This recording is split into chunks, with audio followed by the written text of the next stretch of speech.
शिवा, बेटा शिवा, शिवा क्या सोच रहा है बेटा? चल खाना खा ले। माँ, पापा शराब पीना कब छोड़ेंगे? तू टेंशन क्यों लेता है बेटा, मैं हूं ना। लगता है मुझे पढ़ाई छोड़नी पड़ेगी। क्यों, क्या हुआ? हुआ क्या माँ, स्कूल की फीस कभी टाइम पर पहुँचती नहीं। इस बात के लिए मुझे टीचर की भी सुननी पड़ती है। मेरे सारे दोस्त ऐसे देखते हैं जैसे मैं एक भिखारी हूँ।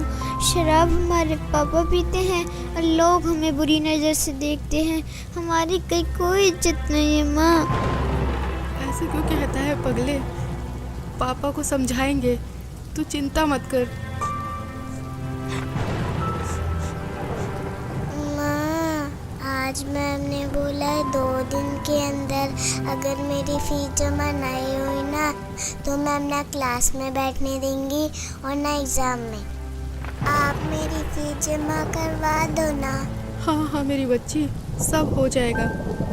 कल करती हूँ कहीं से पैसे का इंतजाम। माँ, आपको तो बुखार है। अरे कुछ नहीं, वो खाना बनाया था ना तो आग की तपन से शरीर गर्म हो गया है। आओ खाना खा लो।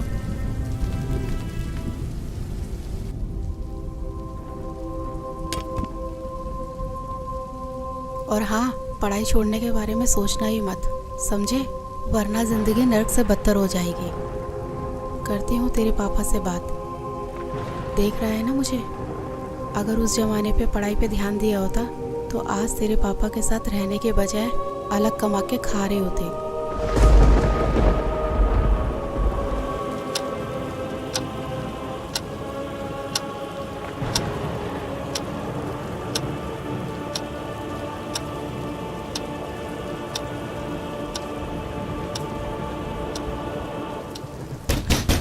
खोल साले, दरवाजा खोल।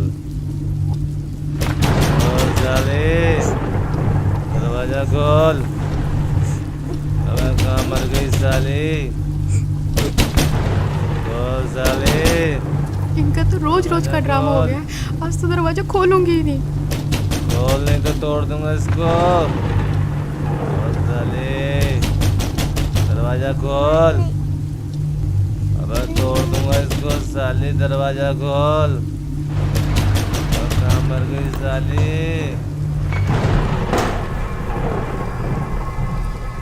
तू करती क्या रहती है साली? इतनी देर लगती है दरवाजा खोलने में? बोल हरामजादी, क्या कर रही थी? देखो मेरी बात सुनो, आप रोज रोज पी कर आते हो, बच्चे भी डर जाते हैं। तू मुझे समझाएगी? अब मुझे तुझसे सीखना पड़ेगा कि घर कब आते हैं और कैसे पीते हैं। तू मुझे समझाएगी साली? तू मुझे सिखाएगी साली? तू मुझे समझाएगी साली? तू मुझे समझाएगी? मुझे समझाएगी?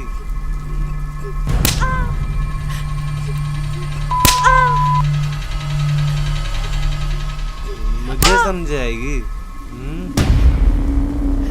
पापा मत मारो ना माँ को, पहले से बीमार है। तेरी इतनी मजाल, तू मुझे रोकेगा? हैं? देख क्या रहा है? देख क्या रहा है? मत मारो। चल हट।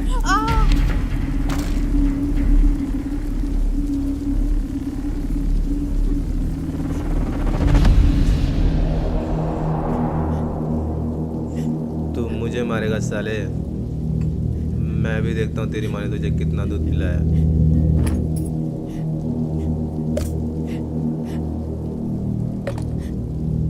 आजा मार, मार साले, मार।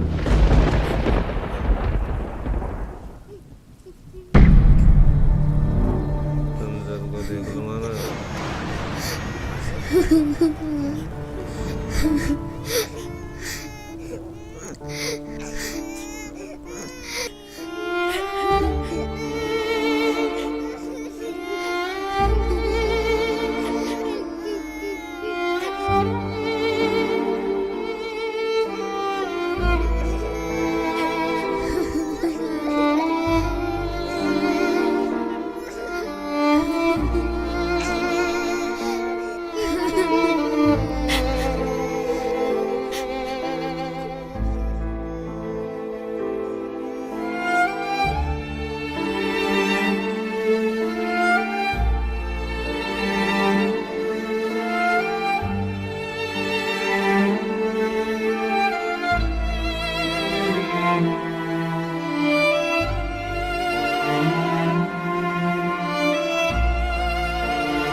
जी टिफिन। सुनो,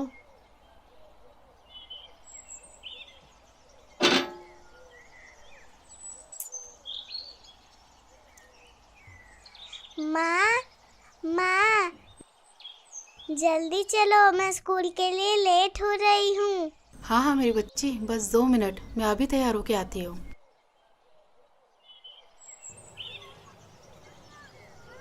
शिवा बेटा, तू आराम कर, मैं राधिका को स्कूल छोड़ के आती हूँ। ठीक है माँ।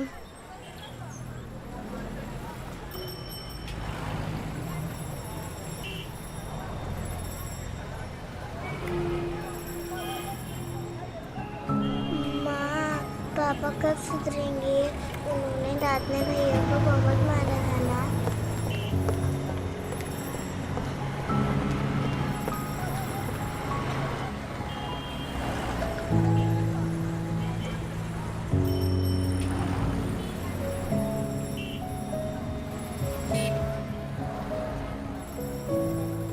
हे भगवान, कब तक इन बच्चों को दिलासा दूँ? मेरे होते हुए मेरे बच्चे नर्क जैसे जिंदगी जी रहे हैं। इससे अच्छा तो हम मर जाते, वो बेहतर होता। कम से कम रोज रोज की मार पिटाई और समाज में जलील होना तो बंद होगा।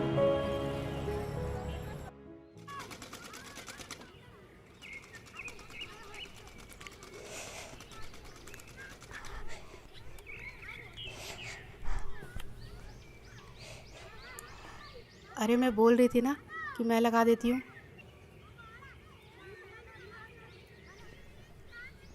ला, मुझे दे। ठीक है।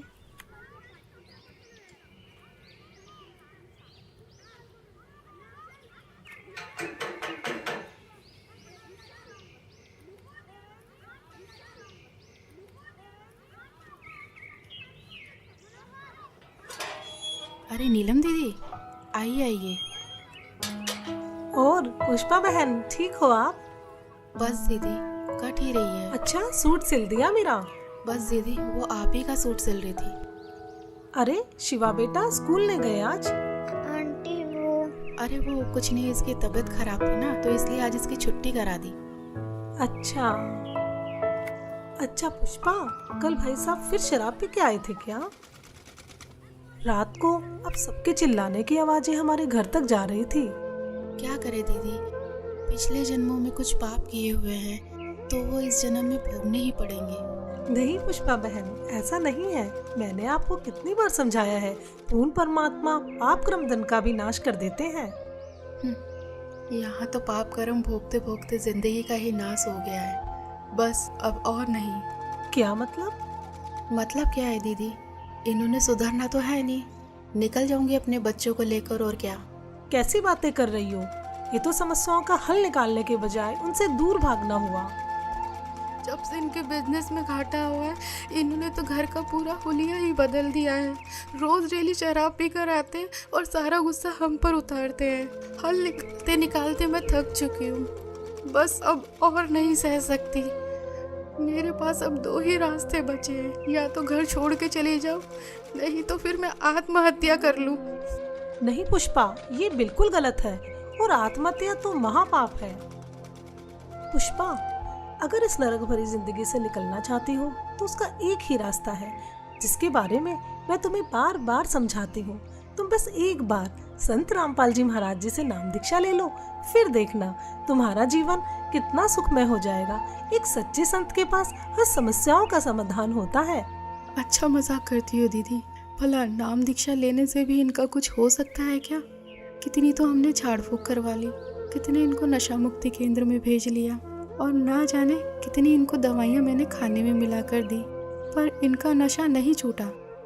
और हाँ, आप बोल रहे हो कि गुरु बनाकर भक्ति करने से सब ठीक हो जाएगा, तो आपको बता दूं कि हमने काफ़ी गुरु बनाकर भी देखे हैं, पर इनका नशा छूटने के बजाय और बढ़ गया है, तो इन गुरुओं से भी कोई फायदा नहीं है। हाँ बिल्कुल सही कह रही हो पुष्पा बहन, लेकिन मैंने कहा ना, एक सच्चे संत से ही नाम दीक्षा लो, क्योंकि एक सच्चा संत आपके सभी दुखों को दूर कर सकता है।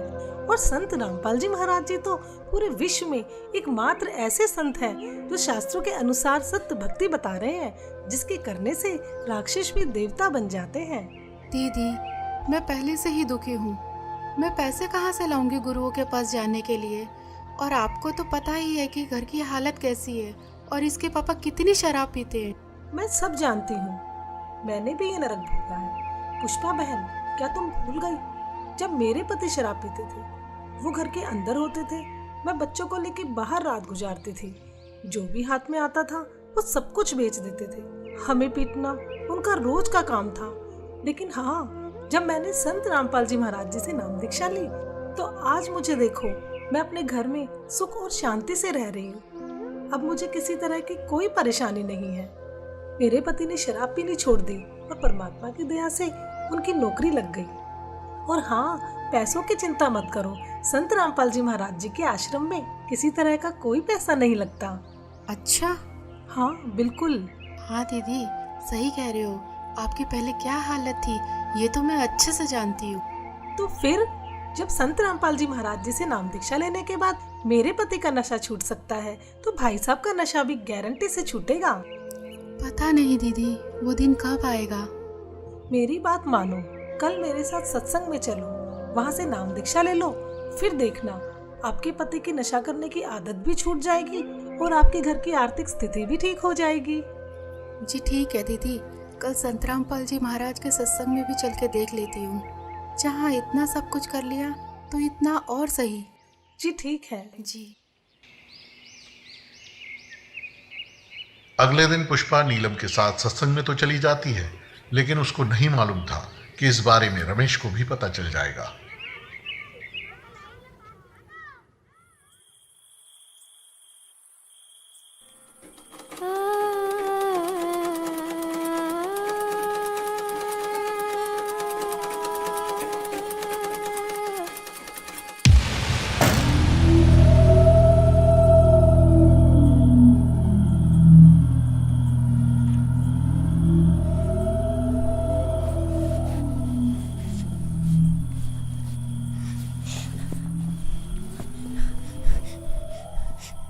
क्यों री, बहुत शौक चढ़ाते हो सत्संग में जाने का?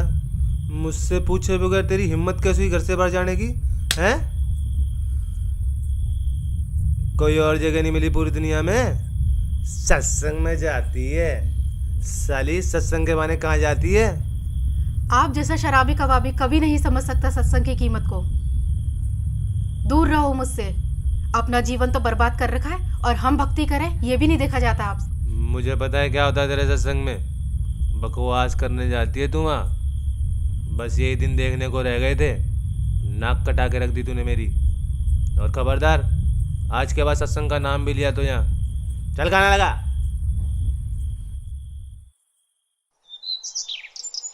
रमेश सत्संग को बहुत बुरी जगह मानता था, लेकिन कुछ दिन बाद जब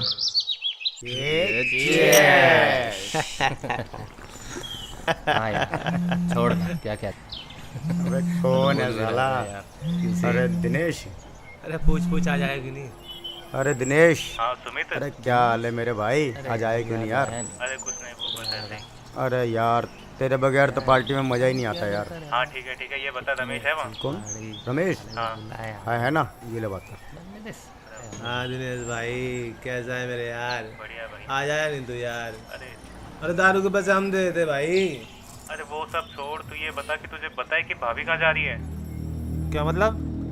मैंने अभी मिश्रा की वाइफ के साथ सत्संग में जाते हुए देखा है। इसकी और हाँ, तो आज तो तेरे दोनों बच्चे भी साथ हैं। इसकी तो अरे क्या हुआ छोड़ भाई? यार। क्या हुआ? अरे कुछ नहीं यार, तुम्हारी भाभी आज फिर सत्संग में जा रही है। अरे समझाने उसे, बिगड़ जाएगी वो।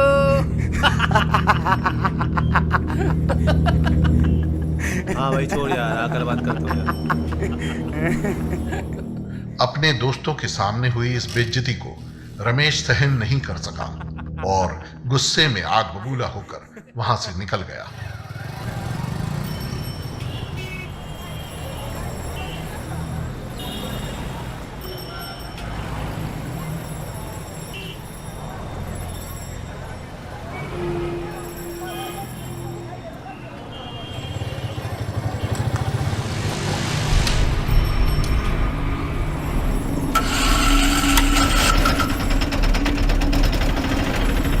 चल साली, आज तेरा सत्संग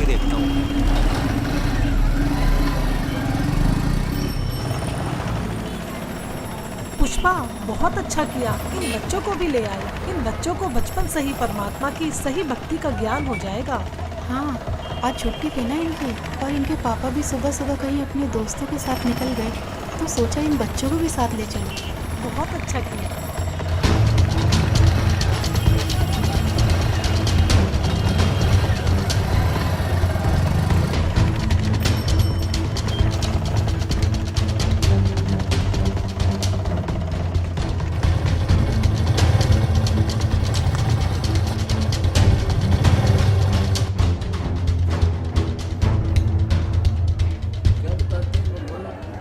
परमात्मा हमें याद दिलाते हैं।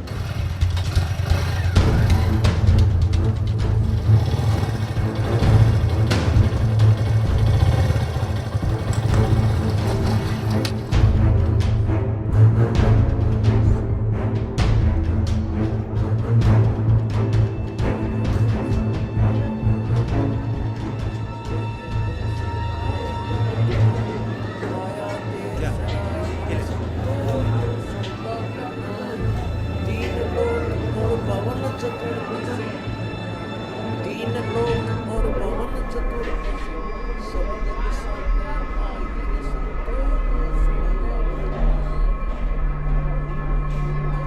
दुगने तिगने किए चौगने, दुगने तिगने किए चौगने, किन मूल गवाई रे संतो यो सौदा फिर नाही, यो सौदा फिर नाही रे संतो ये सौदा फिर नाही।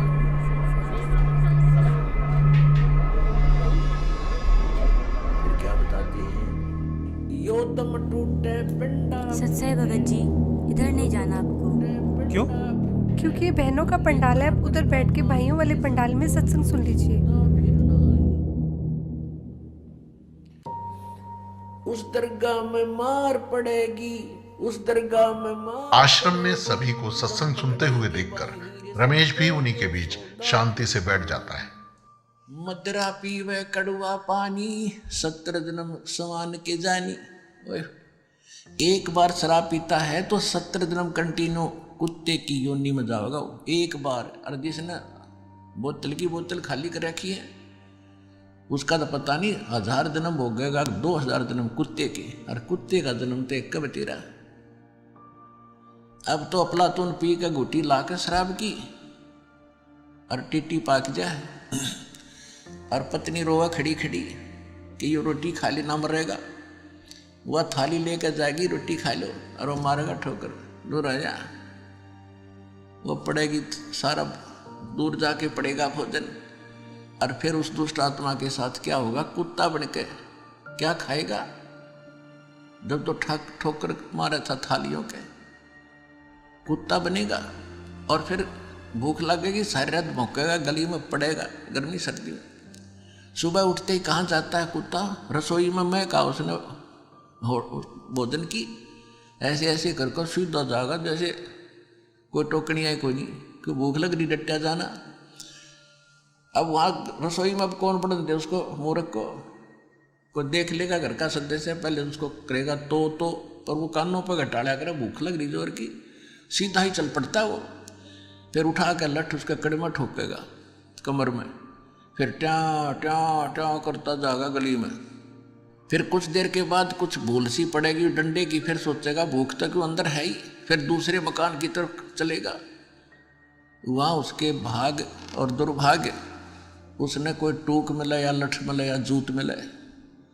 जब वहाँ भी उसकी सेवा लठ से होगी तो फिर वो प्रयत्न छोड़ देता उस दिन का। फिर वो बाहर भागता जंगल की तरफ। वहाँ क्या खाता है, टट्टी खा के आता है। अर्ध पी कर शराब मारा था ठोकर। तो ये कर्म याद दिलाए जाते हैं। ये किसी डोम बाट के गीत नहीं भाई, भगवान की बताई हुई गाथा। और जिन महापुरुषों ने इसका लाभ उठाया वो आपके प्रत्यक्ष कर दिया, और दास ने इसका अनुभव हुआ, और आप भी पार हो गए। इस ज्ञान को जितना फैलाओगे आपको उतना ही पुण्य मिलेगा। ये सत्कर मान लेना। सभी आपके भाई बहन हैं, भटक रहे हैं, प्यार से समझाना, क्योंकि प्यार से मानेंगे एक बार तो सबको रिएक्शन होगा ही होगा, क्योंकि काल बैठा है। ये बानी सुना दो, उनको कोई चिप दे दो, वो सुनते रहेंगे, काल भाग जाएगा, फिर वो अपने आप यहाँ आएंगे। आपके भाई बहन विश्व के प्राणी सब एक परमात्मा के बच्चे, ये ध्यान रखना।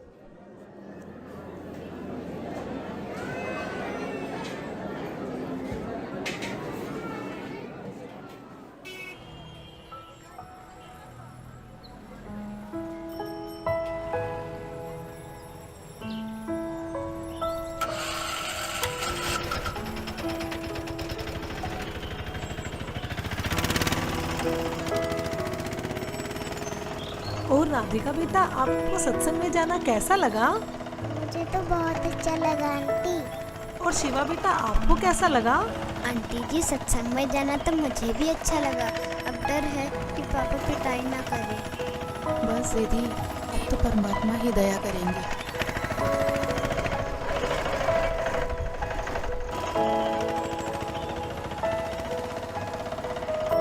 अच्छा पुष्पा, चिंता मत करना। सत साहेब जी। अच्छा बच्चों, सत साहेब।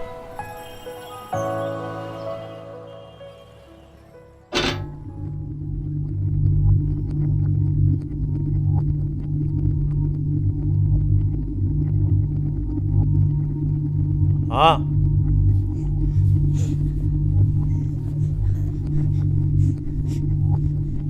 कहाँ गए थे तुम? जी वो यहीं बस वो चुप कर। कहाँ लगा? पता नहीं कहाँ घूमती रहती है। जी ठीक है, लगाती हूँ।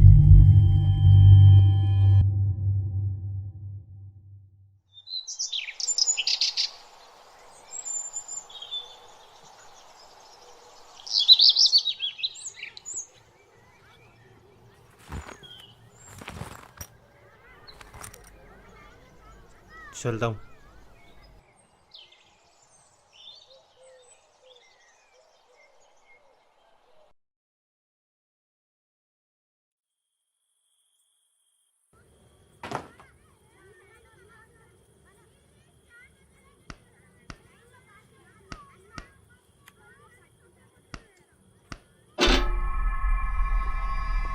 माँ,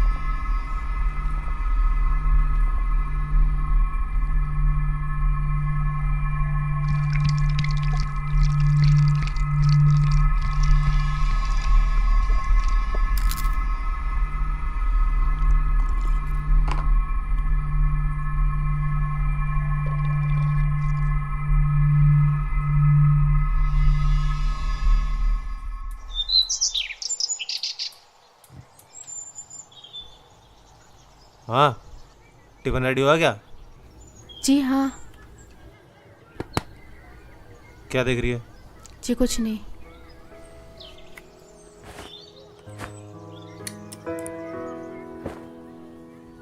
बच्चों की फीस जमा कराई क्या? जी नहीं, वो अभी नहीं। ये ले पैसे, बच्चों की फीस जमा करा दियो।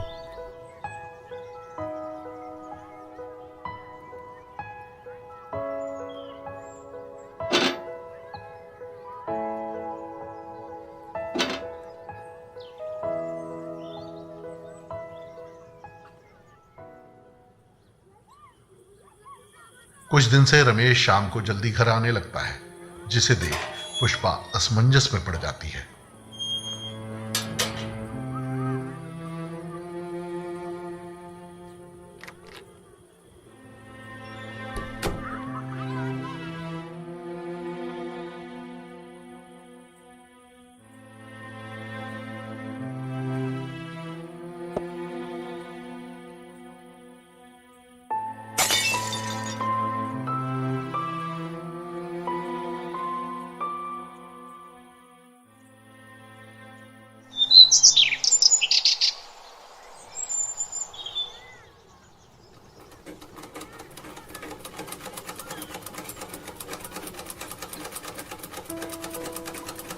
माँ, पापा आजकल दारू घर पर लाकर क्यों पीने लगे?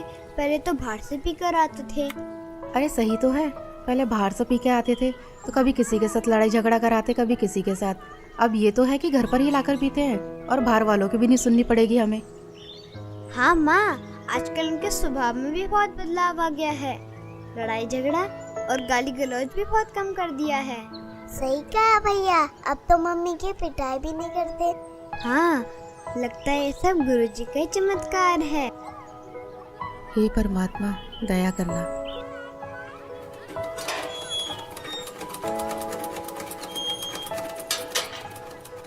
अरे नीलम दीदी, आइए आइए। और पुष्पा कैसी हो? बस दीदी, मालिक की दया है। अच्छा पुष्पा, मैं ये बताने आई थी, कल सत्संग है आश्रम में, क्या आप चलोगे? नहीं दीदी, कल तो इनके पापा की छुट्टी है तो नहीं हो पाएगा। कोई नहीं। हाँ, अगर पिछली बार की तरह इनका बाहर जाना हुआ तो चल पड़ेंगे। जी मालिक ही दया करेंगे। अच्छा बहन, चलती हूँ। सत साहेब। सत साहेब।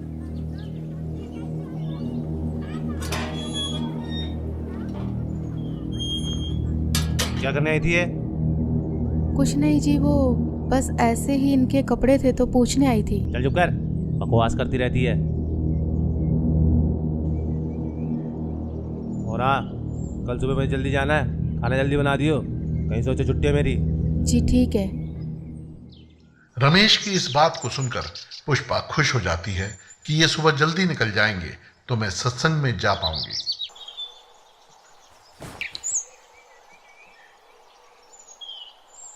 अच्छा ठीक है, मैं जा रहा हूँ। ठीक है जी।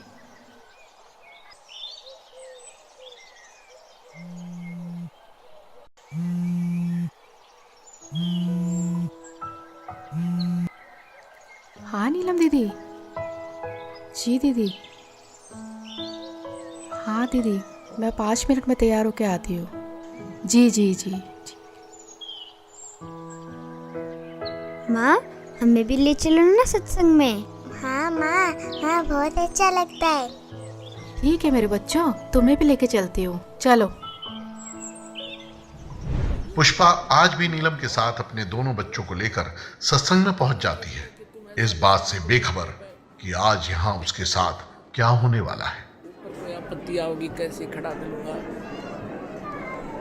और क्या बताना चाहा था, जो परमात्मा 18 लाख व्यक्तियों को और 3 दिन तक भोजन भंडारे, लड्डू, जलेबी, कचौड़ी, पकौड़ी और दोहर और असरफी दे सकता है एक झोपड़ी में बैठा व्यक्ति, वो समर्थ कितना है। और आपको क्या नहीं दे सकता, पूरे विश्व को खिला सकता, वो पूरे असंख्य ब्रह्मांडों को 1 सेकंड में सब कुछ भर दे, हरा भरा कर दे इस पृथ्वी को, और आपका घर भर दे पूरा।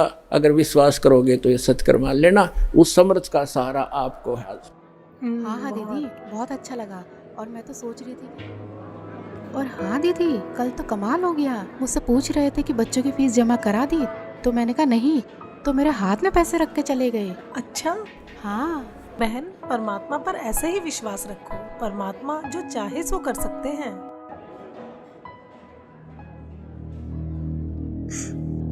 पापा,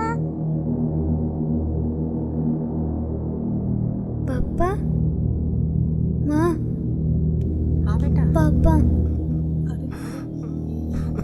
अरे पुष्पा जाओ। नहीं दीदी, मैं नहीं जा रही। जाओ जाओ। ठीक है, जाती हूँ।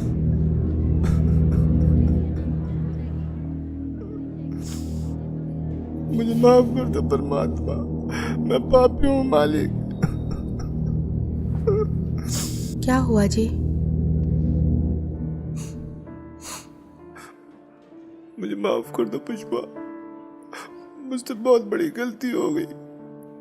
मुझे नहीं पता था मैं क्या कर रहा हूँ, लेकिन आज ये सत्संग सुन के मेरी अंतरात्मा जाग उठी है। मुझे गिलानी हो रही है अपने कुकर्मों में। मुझे माफ कर दो पुष्पा। कोई मुझे नहीं, माफ कर आप दो। रोइए मत।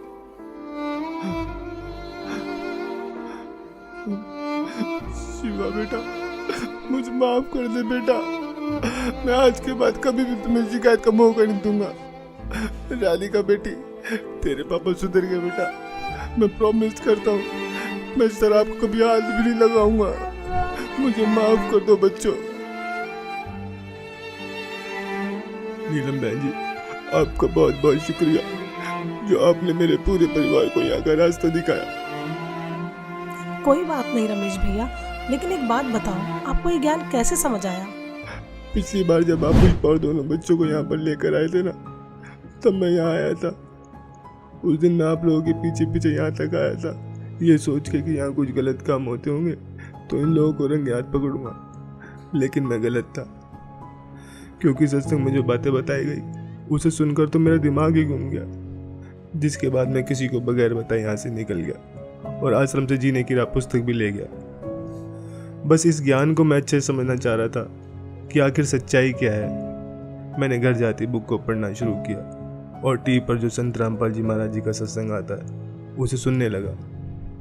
मैं ये बिल्कुल भी नहीं चाहता था कि पुष्पा और दोनों बच्चों को ये पता चले कि मैं संत रामपाल जी महाराज जी का सत्संग सुनता हूँ। मानो एक रूटीन सा बन गया हो कि शाम को घर आकर दारू पीता था और सामने सत्संग भी चला देता था। जीवन वो कोढ़ से दुख होता हो, कुष्ठ से, इतना कष्ट आपको माँ के गर्भ में उस पीरियड में हो जाता है। तो उस समय ये परमात्मा से बार बार प्रार्थना करता है, हे प्रभु, हे मालिक, एक बार इस नरक से निकाल दो। वहाँ इसको याद भी होता है कि तू ये कष्ट किस लिए भोग रहा है। उसको याद होता है उसमें कि मैंने पहले बहुत से मनुष्य जन्म प्राप्त किए, साधना की नहीं, और जिस कारण से 84 लाख योनियां भी भोगी, कुत्ते गधे सुअर के जीवन उसको खूब याद आते हैं। फिल्म चलती रहती है उसकी। तो फिर ये कहता, भगवान एक बार इस नरक से निकाल दो, सदा आपको याद करूँगा, परम संत की खोज करूँगा जैसा कि आपने बता रखा है, और सत साधना करूँगा भगवान, केवल अपने पेट के लिए कार्य भी करूँगा लेकिन आपकी याद नहीं भूलूंगा। अब परमात्मा कहते हैं बाहर आ जाता है प्राणी और आते ही सबसे पहले भगवान भूलता है, बाकी सारी बकवाद याद कर लेता है। शराब पीनी, मांस खानी, सिनेमा देखना और 36 फंड, बड़ी कोठी कार बनानी। तो कहते भगवान बोल कर सब कुछ याद कर लेता है ये। फिर परमात्मा ही याद दिलाने आते हैं उसको। सत्संग सुनते सुनते मुझे कुछ ज्ञान भी होने लगा और दारू से तो मुझे नफरत सी हो गई थी।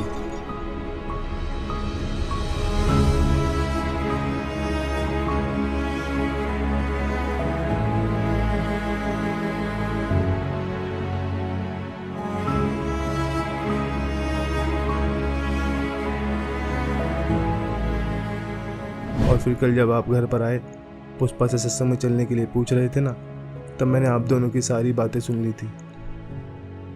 मैं बिल्कुल भी नहीं चाहता था कि पुष्पा और दोनों बच्चे मेरी वजह से सत्संग में ना जा पाए, इसलिए मैंने पुष्पा से झूठ बोला कि मुझे सुबह कहीं बाहर जाना है। फिर मेरे मन में भी आया कि क्यों ना मैं भी आज सत्संग में चलूं, तो आज मैं भी सत्संग में आ गया। संत रामपाल जी महाराज वाकई में पूर्ण संत हैं, जिन्होंने मेरे पूरे परिवार के साथ साथ मुझे भी यहाँ खींच लिया और मेरे अंदर के राक्षस को मारकर एक देवता बनने का रास्ता बताया। सुबह का भूला यदि शाम को घर आ जाए तो उसे भूला नहीं कहते। और अब आप संत रामपाल जी महाराज जी का ज्ञान समझ गए हो तो इससे बड़ी खुशी की बात और क्या होगी। जी, अब मुझे भी नाम दीक्षा दिला दीजिए, जिससे मेरे पाप कर्म कुछ हल्के हो सके। हाँ हाँ, क्यों नहीं भाई साहब, आइए। जी हाँ बच्चों, चलो। आज रमेश भी संत रामपाल जी महाराज जी से जुड़ जाता है और अगले ही दिन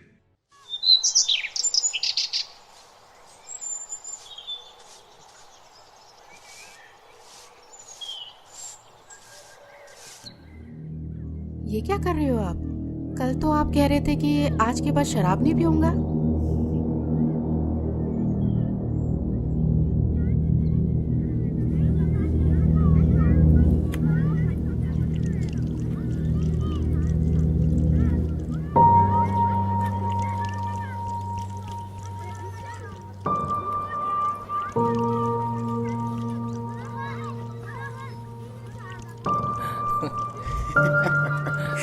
कल तो पुलिस वालों ने बहुत मारा यार।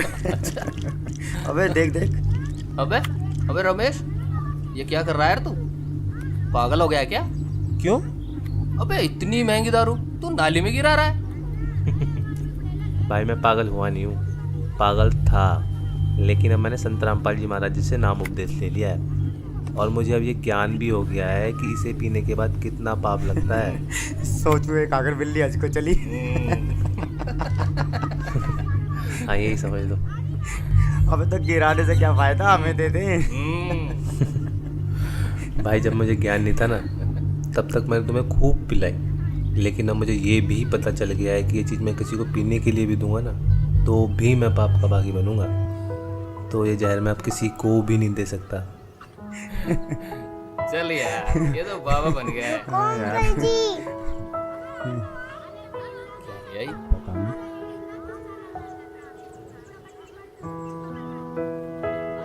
अरे ये क्या ले आई? ये हमारे गुरुजी संत रामपाल जी महाराज की पुस्तक। जीने की राह? हाँ अंकल जी, जीने की राह, जिसे पढ़ने के बाद लाखों लोगों ने भी नशा छोड़ा है। तो आप भी पढ़िए।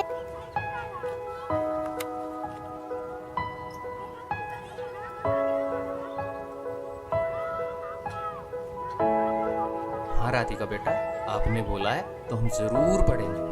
अच्छा तो बोलो फिर। बंदी छोड़ सतगुरु रामपाल जी महाराज की जय हो।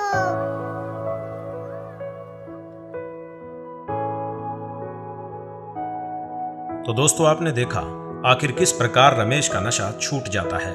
संत रामपाल जी से जुड़कर लाखों लोगों ने अपना नशा छोड़ा है। संत रामपाल जी ही पूरे विश्व में एकमात्र ऐसे संत हैं जिनके लाखों फॉलोअर्स हैं, जिनमें से कोई भी नशे पते को हाथ तक नहीं लगाता।